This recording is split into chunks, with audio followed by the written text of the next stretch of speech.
ये गोटे छोटिया कथा नुह जड़े लेडी अनेक पार्टी बहुत बड़ बड़ लोक कर देखु से पुरुष होती संभाली पारना पार्टी अधारे भांगी जाऊँ किंतु जड़े लेडी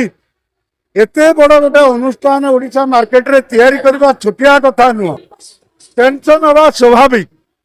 सी मुह 5 मिनिट कौन टे मुंड बिगिड़ी गले कही दिखती ना पेट भितर कि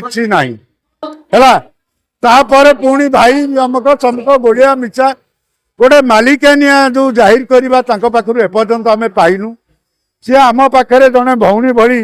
आम पाखे कांधे हाथ पकई सांगे मिची बची उठी ये अनुष्ठान को तैयारी करिसंती आमे मध्य सबु कलाकार तांको बहुत सपोर्ट देइचु एवं दबु मध्य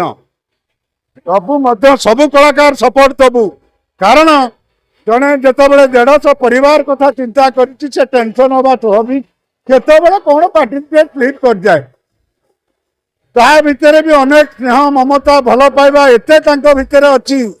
तापर काले किए कौन मन दुख कला भी क्या केमती बुझे हम ताकू केमती शांति करहब से कथा से कर दर्शक मान के अनुरोध आसतु नाट्य मंडप को देखु तर्जमा करंतु जहाँ भी भूल कलाकार माने करुछंती देखा साक्षात करी सहित आलोचना करंतु कहंतु है।